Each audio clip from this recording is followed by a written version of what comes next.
un journal comme Jeune Afrique qui dit que le problème bi am entre Cheikh Diba et Ousmane Sonko, c'est lié à un problème de restructuration et de plan de redressement.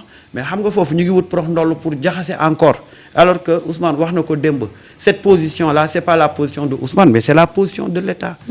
Quand l'État prend une position, maintenant c'est aux citoyens maintenant de sortir, de faire, même dans un premier temps s'il faut faire une pétition pour montrer cette position par rapport à cette dette là, pour apostropher la responsabilité de l'ancien régime, en particulier le président Macky Sall qui responsabilité Borbi. Ensuite le FMI. FMI, il faut nous crier haut et fort sa responsabilité dans cette situation là, parce que le FMI a cessé d'être un instrument financier, c'est devenu maintenant un instrument politique. Yow nan ngay lebalé nit ni ko top waxé té yow xamulo li nga koy lebal. Hein? On ne peut pas parler de dette cachée, ouais. Hein? C'est du tchahan. D'accord. Alors. Ah. Non, c'est que.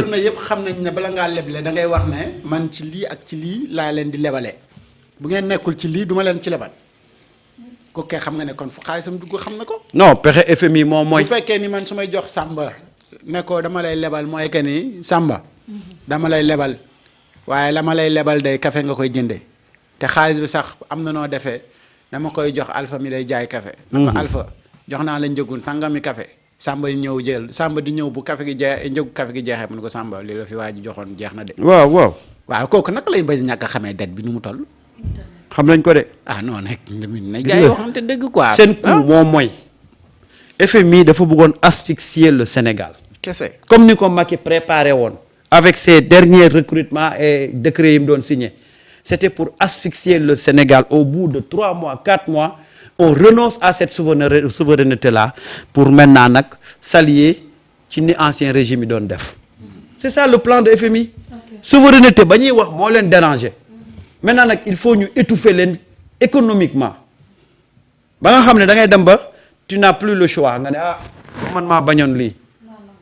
Situation, il faut que malheureusement nak xamuñu won ne ñi am nañu ben xéreñté bo xamné danañu mëna déjouer ces plans là tay nak FMI mu ngi ni face à la situation bugul assumer mais bëgg peuple bi légui fay dette bobu c'est impossible. Ce combat là c'est un combat citoyen et ça doit interpeller tous les citoyens sénégalais à l'intérieur comme à l'extérieur.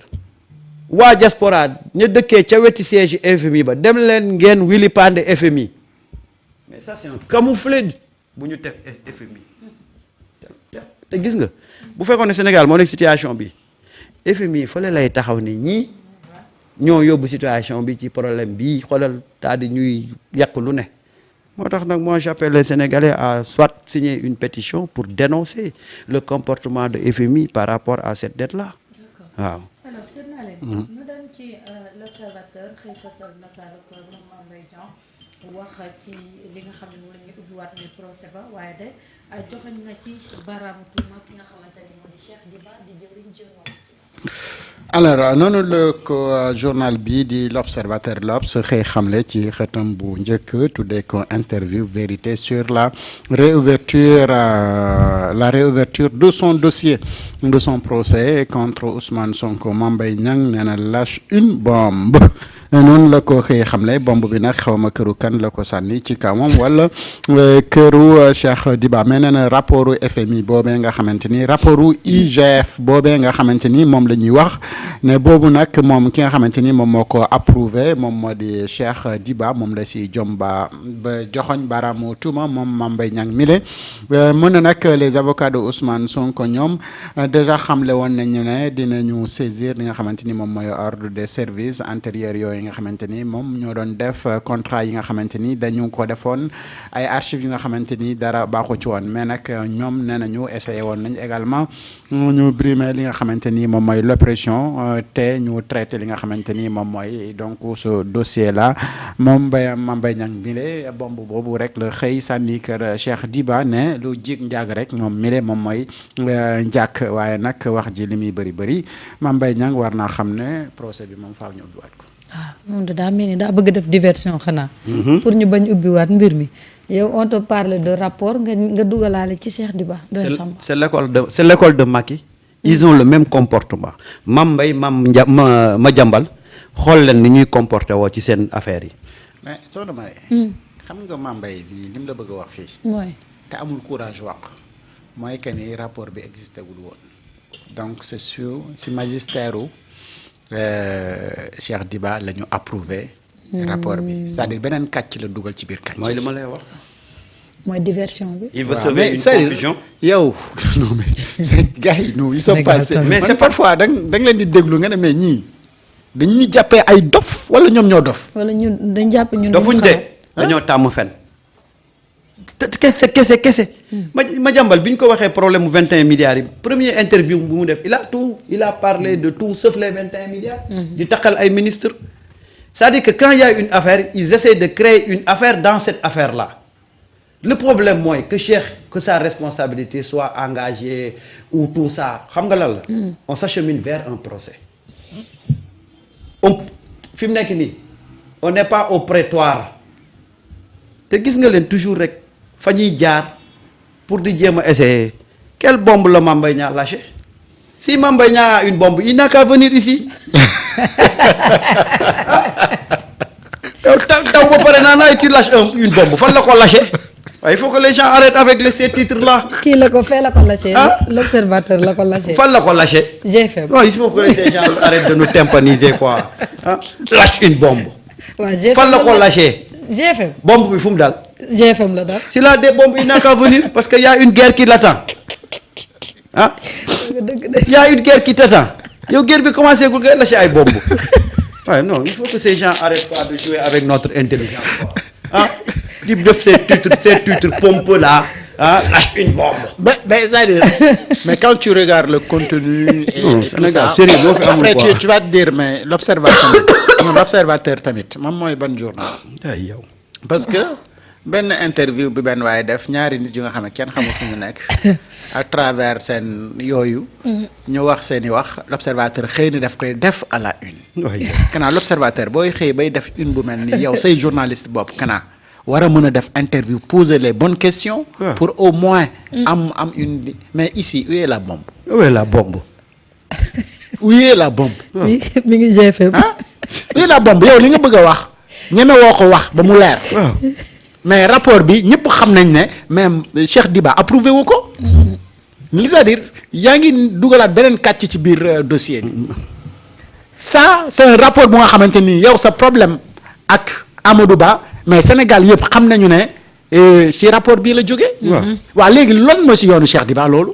Cheikh Diba est ministre des finances sous Diomaye et non pas sous Macky Sall. et le rapport a été établi ci jamonoy Macky Sall. mais nag réew mi. loolu de la ñuy woowee bombe. mais nag Prodac bu yëngu day bëri de. fan mooy bombe. ok mais nag bu leen fàtte ne Prodac c'est pas seulement Mame Mbaye Niang de. Mame Mbaye donc bombe léegi ci journalisme Sénégal mooy fen. waaw. ok. xaalisu Prodac bi day def effet de. kon donc ñoom dañu bëggoon wax Mame Mbaye lâche benn fen. ok waaw bombe la Samb da nga am loo fi wax démb de. waaw léegi Prodac bi du Mame Mbaye Niang kese. fi mu ne Prodac bi mooy def effet ci titre yeeg yëpp Prodac bee def effet. yow loolu. réouverture Prodac. Mame Mbaye Niang las benn fen. xam nga waajay réclamer 27 milliards am. waaw. dafa am ñoo xam ne ñoo ràngu dossier bi nee naa la gis nga ay dossiers yi fii. médias yi léegi dafa am ay coxeur. dafa am ay coxeur. ak ay siirumaan. même ma siiru dossier bi benn après midi waaye même ma siiru dossier bi benn kii fi mu nekk nii dossier Prodac bi xoolal dafa am ñu ko ràngu dafa am ñu ci siiru maan ci dañuy dund moo tax xoolal fu lu ne ngay dégg tu vas entendre des grenades lacrymogènes tu vas entendre des bombes tu vas entendre des liif yooyu yëpp di nga ko dégg saa yi gars yi ci li ñu dugg moo def gis nga ku yebbu sant yàlla rek ba yenn yi nekkoo ci. xëy suba teel ci muy taw ngay lâché bombe. xanaa pétard mouillé dafa neex. xanaa pétard mouillé ngay loo fi sànni taw bi fay ko te tey jëpp ci suba ba léegi taw bi arrêté. waaw elle lâche une bombe. ñu may jàmm de ñun fi nekk nii match bi la ñuy xaar ba jubilé mais xam nga rek rangumaan yi. waaw yow xam nga comment ça se passe topp. waaw mais. jox ma dossier bi waay. Ce pays est très difficile, Sëñ Samba. mais c'est ça. Ce pays est très très. Les gens ne sont pas sérieux. En tout cas ñu si dëkk bu ñu doy wax la waar réouverture nga xëcc Cheikh di ba dugal di créer beneen diversion. mooy dëgg lu ma la wax c'est pour divertir les gens mais yooyu yëpp c'est pas important procès baa ngi ñëw. waaw lu ci nekk danañ ko xam. waaw vraiment. jarul yàkkamti de. coow li daal. waaw may kenn mbir yaa ngi ci yoonu ñu ubbiwaat ko ndax procureur général moom. waaw war na ne pour ñu ubbi ko. léegi les 9 éléments. waaw yi nekk ci dossier ba tax ñu war ko ubbiwaat mais 9 éléments yooyu la war a lijjanti lan ak lan la avocat yi dugal foofe ba tax procureur général ne nañu ubbiwaat dossier bi. loolu de mooy seen problème. léegi xam nga ñoom seen tiitaange dafa jéggi démb quand tu regardes la communication morpho-gestuelle de Mame Mbaye nga xam ne ci tiitaange gu rëy la nekk reetaan bu ñorul bi dégg ah kon dañ ko kii kon da doon feeñ. waaw moom ak Jaxate ñoo doon live. ah. moom laa lay wax ma ne mais l'observateur mooy ban genre kii parce que xam nga yow boo déggee yi da nga foog ne lu sérieux la moo indi wax ji. walaay du lenn lu sérieux maanaam man maa lay woo téléphone na la kii ñu def live. ñuy waxtaan. après ñu ma di la laaj li nga bëgg a dégg. ngay wax li nga bëgg a wax. ah léegi ci biir. léegi loolu benn journal xëy def ko à la une. ba pare boole ci bomb. waaw ñu xanaa ci ngelawal gi de. ay waay dëkk bi. wallaay Prodac bi dina yëgal réew. non mais c'est que non mais dossier Prodac bi. bu amul mort dina am c'est que en réalité parfois ñun bu ñu toog on veut vraiment être très très sérieux ci les analyses wax ci lii mais li ngay am comme contenu yi nga war a waxtaanee mais loolu moo sérieux wul.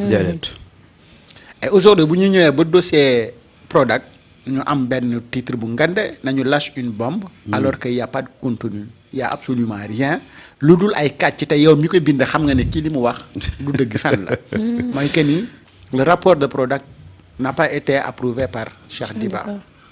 et c'est un problème bu nga xamante ni yow xam nga ci lu bëri.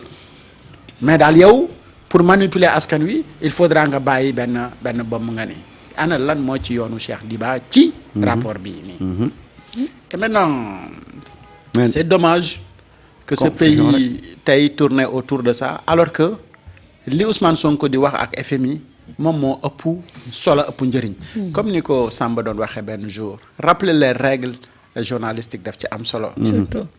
hiérarchisation de l'information. même en droit dañ lay wax hiérarchisation des lois. nga xool ban code moo jiitu ban code moo jiitu ban code. donc bu fekkee ni bii daf ko tenir en compte yeneen yi dootuñu ci wax. alors comment le premier ministre du Sénégal peut parler de l'économie du pays avec FMI. nga ne ko fa dagget toog di wax waxu benn waay bu nga xamante ni dafa ngalawal nga ne bomb la laal. waaw yooyu aussi. waaw léeg-léeg nag. est-ce que ñoom comme réew mi ñor na leen. nag ku ne li la ñor ngay lijjanti. mais je viens de comprendre. ma nga tuddee ngelawal. am na xeeti ngelawal yoo xam ne comme bomb. maa ngi jégalu. Samba maa ngi jégalu. mais tu viens de me filer le kii kay lii j'étais pas. kon kay. Samba maa ngi jégalu. mais y a pas de bombe ici ici on prépare un procès. waaw tey bomb denc ko. waaw denc ko waaw. non c'est-à-dire que voilà un peu.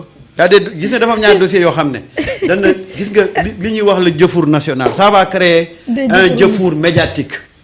waaw. Azer. ak Prodac. ça va créer un jëfour médiatique parce que nag dafa am ñoo xam ne dañ ci ràngu. waaw dafa am ñoo xam ne dañ ci ràngu dañ cee xoolal dañ koo jël def ko siiru jox ma dossier bi. Et aujourd'hui, tu as l'impression que le procès se fait avant même le procès.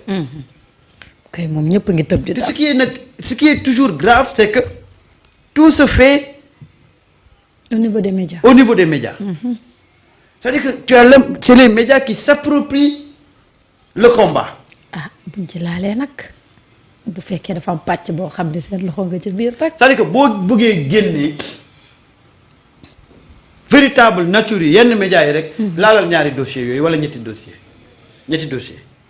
boo bëggee génne rek médias yi. boo leen bëggee cuq yenn médias yi laalal ñetti dossier muy yan. Prodac. Azer Farba Ngom. il suffit que nga laal yooyu rek saa waay xoolal gars yi ne poulet mel ni ay avocats de la défense. Et nous ce qu'on réclame aujourd'hui, ben, c'est la révision de ce procès-là. Maintenant, tous les éléments yi nga xam ne dafa am ku ko yor A ou B, mais c'était l'occasion bu ñu réviser projet bi mais nga indi ko teg ko ci table bi. dëgg yàlla. mais dara xewagul et toi tu commences à ku moom xar mi nga bàyyi buum bi et tu nous réveilles aujourd'hui avec une bombe. Quelle bombe? Quelle bombe? Et puis quand tu lâches cette bombe-là, tu l'as lâchée où? Comment un fugitif peut lâcher une bombe ici? À partir de lieu bi mu daw. Ben, il faut que les gens arrêtent. Fi mu nekk nii na nga xool semaine bii yëpp ah. xoolal Mame Mbaye Niang va faire des sorties. waaw dafa jëfaru nag de mi ngi wax rek. waaw va faire des sorties parce que tappale yi ñu nekkee woon xam nañ ne on s'achemine vers l'éclatement de la vérité te nag bu vérité bi nag éclaté ah y a beaucoup de choses yoo xam ne dina leer. gis nga xaalis Prodac bi Mame Mbaye Niang lu tuuti la ci Mareta boo rappelé woo dama lay jox benn piste rek après nga gëstu ko Mame Mbaye Niang bi muy nekk ministre de la jeunesse ak xawma lan vacances citoyennes yam doon def ñan ñoo doon assurer communication bi ñan ñoo doon assurer campagne médiatique gu vacances yooyu. Ah. Les mêmes têtes ngay retrouver waat fii. xoolal foofu. Ouais, je sais. Les mêmes têtes. xoolal voilà un peu bàyyil xel foofu. Combien on a dépensé pour la couverture médiatique de ces vacances citoyennes là? Des milliards. Avec quel argent lañ ko dépensé? Xanaa l'argent du Sénégal. Voilà un peu. Et c'est pourquoi boo xoolee boo dellu